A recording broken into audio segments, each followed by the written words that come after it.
مطلق جلد میں آتن، سمجھ میں آ گئی؟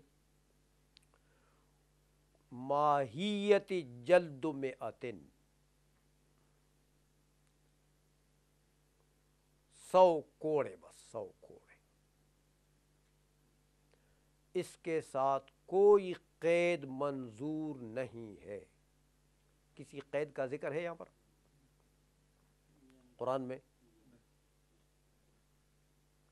جب کوئی قید نہیں ہے تو یہ مطلق ہے، تو مطلق جو ہے وہ اس کا اطلاق مطلوب شرعی ہوتا ہے،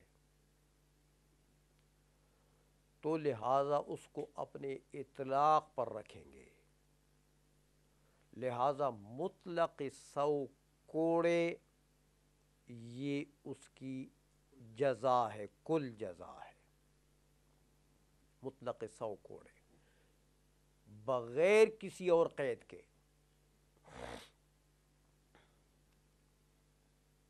ایک سال کے لیے اس کو جلا وطن کریں یا جلا وطن نہ کریں، 100 کوڑے لگا دیے، قاضی نے اس کو 1 سال کے لیے جلا وطن بھی کر دیا تو تب بھی ٹھیک ہے، 100 کوڑے پائے گئے، نہیں کیا تب بھی 100 کوڑے پائے گئے، یہ آگے اس کی جزیات ہیں۔ تو مطلق کی علامت ہی یہی ہے کہ اس کے کسی بھی فرد کے اوپر اتیان ہو جائے، میں نے آپ کو بتایا ہے تو مطلق کے اوپر اتیان ہو جاتا ہے، خصوصیات سے بالکل مراد۔ ہاں، جتنی آپ اس کے ساتھ خصوصیات لگائیں گے تو ایک ایک فرد بنے گا، اس کا خصوصیت لگانے سے فرد بنے گا، تو لہٰذا اس کے جتنے بھی افراد آپ بنائیں گے اس میں سے کسی بھی فرد پر آپ عمل کریں گے تو مطلق پر عمل ہو جائے گا، سمجھ میں آ گئی؟ لہٰذا یہاں تغریب عام ہو تو بھی مطلق پر عمل ہو جائے گا، نہ ہو تو بھی ہو جائے گا، آئی سمجھ میں؟ اچھا، تو اب کتاب اللہ نے کیا ثابت کر دیا کہ جلد مئتن یہ زنا کا حد ہے، فجلدوا کل واحد یہ زنا کا حد ہے۔ حد کے معنی کیا ہوتے ہیں؟ عقوبت زاجرہ، عقوبت زاجرہ، ایسی عقوبت ہو جو دوسروں کو بھی تنبیہ دے دے کہ بھئی وہ جو بھی یہ کام کرے گا نا اس کا حال یہی ہوگا، ہاں، تو دوسروں کو بھی اس گناہ سے روکنے، اس میں زجر پایا جائے دوسروں کے لیے بھی، سمجھ میں آئیے؟ تو عقوبت زاجرہ ہے یہ، تو شریعت نے، قرآن نے عقوبت زاجرہ کس چیز کو ٹھہرایا؟ فجلدوا 100 جلدہ، اس 100 جلدتن کو کل عقوبت زاجرہ ٹھہرا دیا قرآن نے، آئی سمجھ میں؟ کتاب اللہ نے تو یہ کر دیا۔ اب حدیث شریف میں آتا ہے، دیکھیں آگے حدیث نقل کر رہے ہیں کہ حضور نے فرمایا کہ البکر بالبکر جلد 100 و تغریب عام، البکر بالبکر یعنی عقوبت زنا البکر بالبکر، عبارت ایسی ہے، عقوبت زنا البکر بالبکر، ہاں، اگر بکر بکر کے ساتھ زنا کرے تو اس کی عقوبت اور زجر کیا چیز ہے؟ عقوبت، ہاں، جلد 100 و تغریب عام، تو جلد 100 کے اوپر تغریب عام کا عطف ٹھہرا دیا، عطف ڈال دیا، تو واو آپ پڑھ چکے ہیں کہ جمع کے لیے آتا ہے، معطوف علیہ اور معطوف دونوں کو جمع کرتے ہیں، حکم ایک لگتا ہے دونوں پر، تو جلد 100 اور تغریب عام دونوں کو جمع کریں گے تو عقوبت کا حکم لگ جائے گا کہ یہ دونوں چیزیں عقوبت ہیں، یہ دونوں چیزیں، اچھا، تو حدیث میں تو یہ آیا کہ وہ جلد مئتن جس کے ساتھ تغریب عامن بھی ہو، وہ جزا ہے، وہ جزا ہے اور وہ عقوبت ہے اس کے لیے۔ اور قرآن میں کیا آیا کہ نہیں، مطلق جلد مئتن، تغریب عامن کی کوئی بات نہیں ہے وہاں پر۔ اب آپ بتائیں کہ اگر آپ اس خبر واحد کو لے کر تغریب عام کو بھی اس کے ساتھ لگا دیتے ہیں کہ نہیں بھائی صرف جلد مئتن جو ہے یہ عقوبت نہیں ہے، یہ اس کے لیے حد نہیں ہے، بلکہ تغریب عام کو لگائیں گے تو دونوں جمع ہوں گے تو جزا بنے گی، دونوں حد بنے گا، تو یہ آپ نے کتاب اللہ کے مطلق کو ختم کر دیا کہ نہیں ختم کر دیا؟ حدیث خبر واحد سے کتاب اللہ کے اطلاق کو رفع کر دیا، تو رفع اطلاق نام ہے کس کا؟ نسخ کا۔ تو خبر واحد سے کتاب اللہ کا نسخ جائز ہے، اس لیے ہم کہتے ہیں کہ جلد مئتن یہ اس کے لیے مکمل حد ہے۔ مکمل حد کیا چیز ہے؟ تغریب عامن جو ہے یہ اس مطلق کے اندر داخل نہیں ہے، چاہے تغریب عامن ہو تب بھی، تغریب عامن نہ ہو تب بھی، دونوں صورتوں میں اس کی جزیات یہ دو ہیں۔ جلد مئتن جو ہے یہ حد ہے، تغریب عامن ساتھ ہو یا نہ ہو۔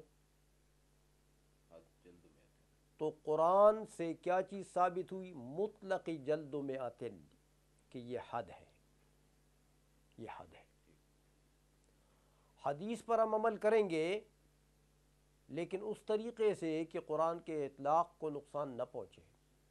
ہم کہتے ہیں یہ تغریب عام جو ہے ایک سال کے لیے جلاوطنی جو ہے یہ حد میں داخل نہیں ہے، حد وہی ہے جو قرآن نے بیان کیا۔ یہ تغریب عام جو ہے یہ قاضی اور مجسٹریٹ کی رائے پر ہے، اس کو سیاست کہتے ہیں۔ ہاں سمجھ آئیے، اس کو سیاست کہتے ہیں کہ بھائی قاضی اور مجسٹریٹ کی رائے پر ہے، وہ چاہے تو اس کو پتہ لگے کہ یہ تو بڑا خبیث آدمی ہے، یہ ادھر رہے گا تو یہ پھر زنا کرے گا، لہٰذا اس کو ایک سال کے لیے جلاوطن کر دو، اور وہ چاہے دیکھے کہ بندہ تو اچھا ہے، یہ غلطی اس سے ہو گئی ہے تو چلو اس کی سزا تو جلد مئتن مل گئی اس کو، پھر انشاءاللہ یہ نہیں کرے گا۔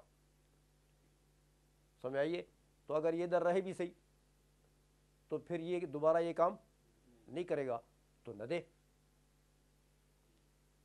تو تغریب عامن جو حدیث میں آتا ہے اس کو حد کے اندر یا حد کی جز نہیں بنایا جا سکتا، ورنہ یہ زیادتی ہے کتاب اللہ پر، البتہ وہ امر سیاسی ہے، امر ہاں وہ مجسٹریٹ کی رائے پر وہ مسلم ہے، وہ اس کی مرضی، تغریب عامن لگائے کہ نہ لگائے۔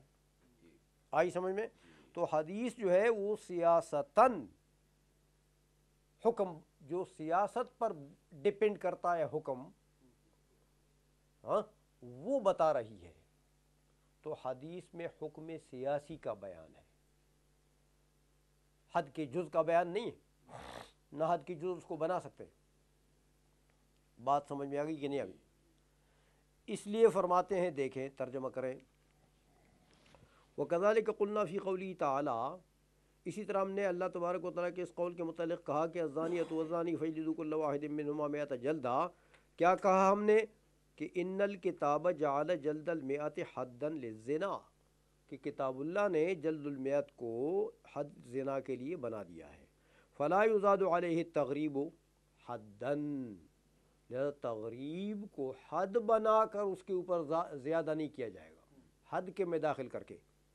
لقولہ علیہ السلام، اس حدیث کی وجہ سے کہ حضور نے یہ فرمایا کہ البکر بالبکر جلد مئتن و تغریب عامن، بل یعمل بالخبر علی وجہ، بلکہ خبر حدیث کے اوپر عمل اس طریقے سے کیا جائے گا کہ لا یتغیر بھی حکم الکتاب، کہ کتاب اللہ کے حکم میں تغیر نہ آئے، فیکون الجلد حدا شرعیا بحکم الکتاب، تو لہٰذا جلد کیا بنا؟ حد شرعی بنا کتاب اللہ کے حکم سے، والتغریب مشروعا سیاستا بحکم الخبر، اور تغریب جائز ہے، مشروع ہے، لیکن کیسے مشروع ہے؟ سیاستاً، سمجھ آئی؟ بحکم الخبر، حدیث کے حکم سے۔ تو مطلب یہ ہے کہ مطلق کو اپنے اطلاق پر رکھیں گے، اس کو مقید کسی حدیث کی وجہ سے، خبر واحد یا قیاس کی وجہ سے نہیں کر سکتے ہیں ہم۔ آئی سمجھ میں؟ میرے خیال میں آج اتنا کافی ہے، آپ کے ساتھ بھی بہت سے نہیں ہیں تو ان کی بھی کچھ رعایت ہو جائے گی اور آپ کی بھی ہو گئی رعایت۔ اب یہ وَكَذَلِكَ قَوْلُهُ تَعَالَىٰ، اور اسی طرح ہے اللہ جل مجدہ کا یہ قول، اسی طرح ہے، وَكَذَلِكَ جیسے سابق گزرا، كَذَلِكَ میں نے آپ کو مشار علیہ بتا دیا کہ جیسے پہلے گزرا، یعنی جیسے پہلے گزرا اور اس کے مطلق کو ہم نے اطلاق پر رکھا، خبر واحد پر عمل کیا اس طریقے سے کہ حکم کتاب کو تغیر، کذالک سیم اسی طرح۔ کون سا اللہ جل مجدہ کا قول ہے؟ جو اللہ نے فرمایا کہ وَلْيَطَّوَّفُوا بِالْبَيْتِ الْعَتِيقِ، وَلْيَطَّوَّفُوا بالبیت العتیق۔ تو دیکھیں لیطوفوا جو ہے یہ امر کا صیغہ ہے، وجوب کے لیے آتا ہے، وجوب اور فرض یاد رکھیں، فرض کے اوپر بھی واجب کا اطلاق ہوتا ہے اور واجب کے اوپر بھی فرض کا اطلاق ہوتا ہے۔ اس یطوفوا سے مراد طواف زیارت ہے، جو حج کے اندر رکن ہے، فرض ہے، وہ طواف مراد ہے یہاں پر۔ حاجیوں کو چاہیے کہ طواف کریں بالبیت العتیق، پرانے گھر کی، پرانے گھر کا طواف کریں۔ عتیق کہا بیت کو موصوف کر دیا عتیق کے ساتھ، ہو عتیق بمعنی قدیم آتا ہے، تو قدیم بھی ہے کہ ان اول بیت وضع للناس للذی ببکۃ مبارکہ، ان اول بیت، تو عتیق بھی ہے، قدیم ہے اس معنی سے۔ اور عتیق بمعنی آزاد بھی آتا ہے، معتوق، کتاب العتاق جو فقہ میں آتا ہے، غلاموں کو آزاد کرنا، لونڈیوں کو آزاد کرنا، تو عتیق بمعنی معتوق ہے، یہاں پر فاعل بمعنی مفعول ہے، آزاد کیا ہوا۔ اللہ تبارک و تعالیٰ نے اس اپنے گھر کو جبابرہ کے تسلط سے آزاد کیا ہوا ہے، کوئی جابر بھی اس کے اوپر تسلط، ہاں، چنانچہ ابرہہ نے چاہا تو کیا کر دیا اللہ نے اس کا، سمجھ میں آئی؟ اس لیے عتیق کہتے ہیں اس کو کہ جبابرہ کے تصرفات، تسلط سے اللہ تبارک و تعالیٰ نے اس گھر کو آزاد رکھا۔ جو عقیدت سے جاتا ہے، محبت سے جاتا ہے، اس کو برکتیں ملتی ہیں وہاں پر۔ جو جبر و تسلط سے جاتا ہے، اللہ اس کو ذلیل کرتا ہے وہاں پر، سمجھ میں آئیے؟ تو اس کو اس لیے عتیق بھی کہتے ہیں، یہ معنی بھی ٹھیک ہے عتیق کا۔ تو بہرحال یہ حکم ہوا اللہ تبارک و تعالیٰ کی طرف سے کہ ان حاجیوں کو حج کے دوران یہ طواف کرنا چاہیے، یہ طواف ان کے اوپر فرض ہے۔ اب دیکھیں طواف ایک معہود گردش کا نام ہے، بیت اللہ شریف کے ارد گرد جو حجر اسود سے شروع ہوتا ہے رائٹ ہینڈ سائڈ میں چلتے ہیں اور 7 مرتبہ پورے کرتے ہیں، تو یہ طواف کا حکم ہے وَلْيَطَّوَّفُوا میں. سمجھ میں آ گئی ہے؟ تو مطلق طواف ارشاد فرمایا وَلْيَطَّوَّفُوا. یہ قید اس کے ساتھ ہے کہ پہلے وضو کرو تو بعد میں طواف کرو، یہ ہے کہ پہلے غسل کرو بعد میں طواف کرو، یا یہ ہے کہ بے وضو کرو، یا یہ ہے کہ جنابت میں کرو، کچھ چیز نہیں. سمجھ میں آ گئی نا؟ تو وَلْيَطَّوَّفُوا، حجاج کو طواف کرنا چاہیے، مطلق طواف. چاہے طواف وضو میں ہو تو بھی طواف ہے، بے وضو ہو تو بھی طواف ہے، نجاست میں ہو تو بھی طواف ہے، طہارت میں ہو تو بھی طواف ہے. تو وَلْيَطَّوَّفُوا مطلق طواف کا حکم ہوا. آئی سمجھ میں؟ اب اگر آپ کوئی قید لگاتے ہیں اس میں کہ اس کے اطلاق کو، کتاب اللہ کے اطلاق کو نقصان پہنچا دے، تو بھائی یہ تو اطلاق تو مطلوب شرعی ہے. مطلق میں تو اطلاق ہو، تو اس کا تو مطلب یہ کہ آپ اس کو نقصان پہنچا رہے ہیں، مطلق کے اطلاق کو نقصان پہنچا رہے ہیں. تو اگر کسی ظنی چیز کو لے کر، کسی ظنی چیز کو بنیاد بنا کر آپ اطلاق کو نقصان پہنچا رہے ہیں تو یہ تو نسخ ہے. تو کتاب اللہ کا قطعی کا نسخ تو ظنیات سے جائز نہیں ہے کہ آپ اس سے ایک فرد نکال رہے ہیں. کیسے نکال رہے ہو؟ کوئی قطعی چیز لاؤ تو پھر بات ہوگی. یہ خود قطعی ہے اپنے مفہوم میں. تو پہلی مرتبہ تخصیص عام کی بھی آپ نے پڑھا ہے، اگرچہ عام نہیں ہے لیکن وہ بھی پہلی مرتبہ قطعی سے ہوا کرتا ہے. ہاں، تو یہ تو مطلق ہے.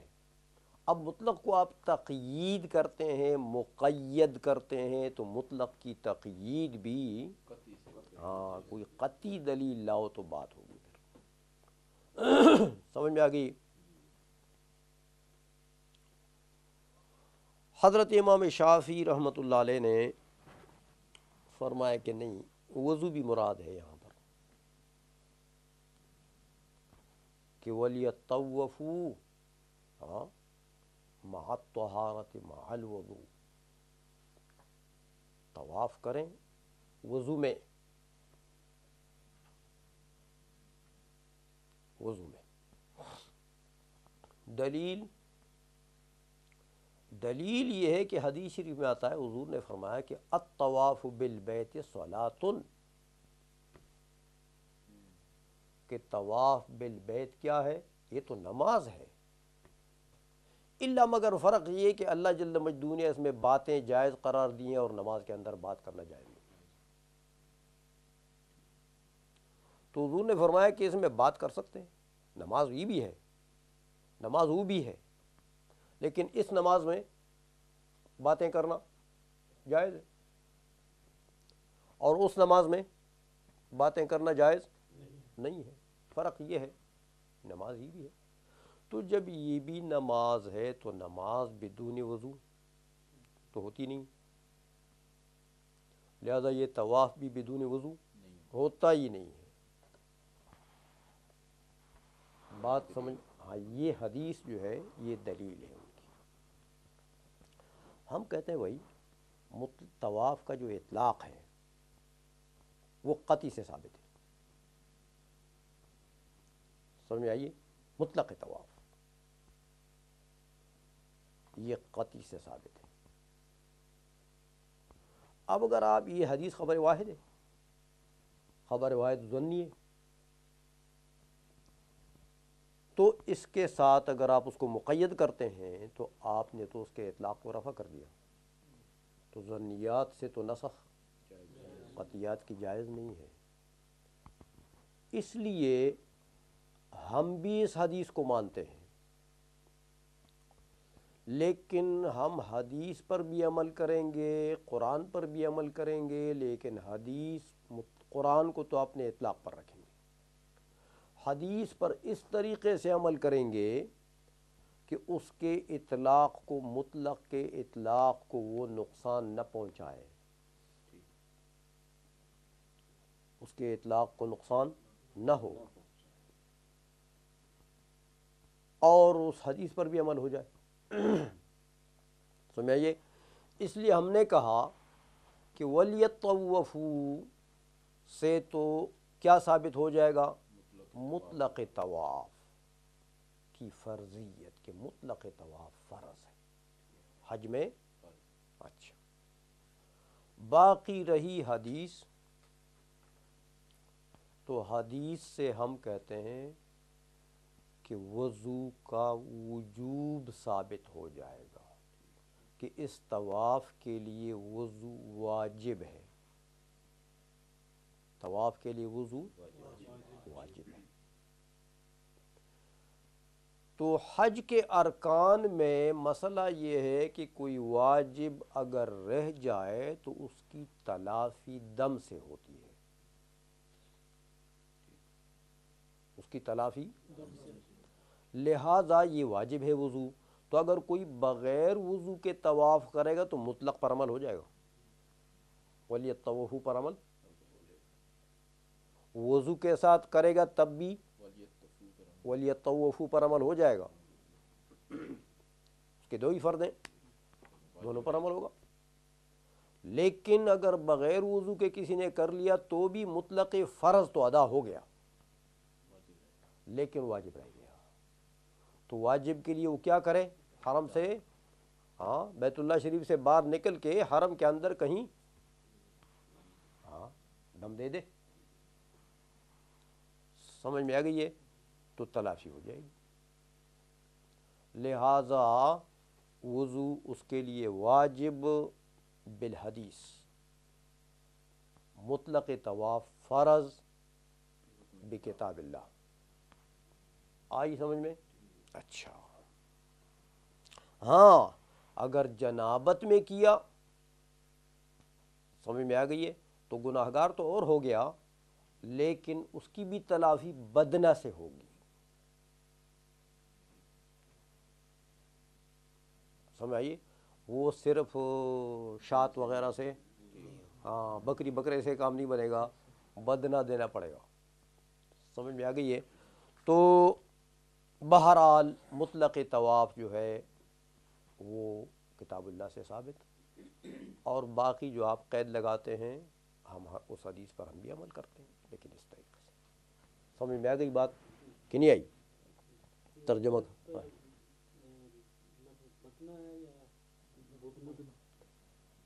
اصل میں زیادہ فصیح تو بدنہ ہے کہ اس میں خفت ہے، اور بدنہ یہ ضبط با پر پیش بھی جائز ہے، بدنہ بولنا بھی جائز ہے، بدن، ہمارے وقت میں زیادہ بدنہ ہی بولا کرتے ہیں، بس جائز تو ہے وہ بھی، کوئی ناروا تو نہیں ہے، سمجھ میں آ گئی ہے؟ تو ترجمہ کریں۔ وَكَذَلِكَ قَوْلُهُ تعالیٰ، اور اسی طرح اللہ جل مجدہ کا یہ ارشاد ہے کہ وَلْيَطَّوَّفُوا بِالْبَيْتِ الْعَتِيقِ، یہ مطلق فی مسمى الطواف بالبیت، طواف بالبیت میں یہ آیت کیا ہے؟ مطلق۔ فَلَا يُزَادُ عَلَيْهِ شَرْطُ الْوُضُوءِ بِالْخَبَرِ، لہٰذا اس کے اوپر نہیں زیادہ کر دیا جائے گا وضو کی شرط حدیث کے بسبب، بل یعمل بہ، بلکہ حدیث پر عمل کیا جائے گا علی وجہ لا یتغیر بہ حکم الکتاب، ایسے طریقے سے جس سے حکم کتاب میں تغیر نہ آئے، بأن یکون مطلق الطواف فرضا، اس طریقے سے کہ مطلق طواف فرض ہو جائے گا بحکم الکتاب، اور والوضوء واجبا، وضو واجب ہو جائے گا بحکم الخبر، تو جب یہ واجب ہو گیا تو فیجبر النقصان اللازم بترک الوضوء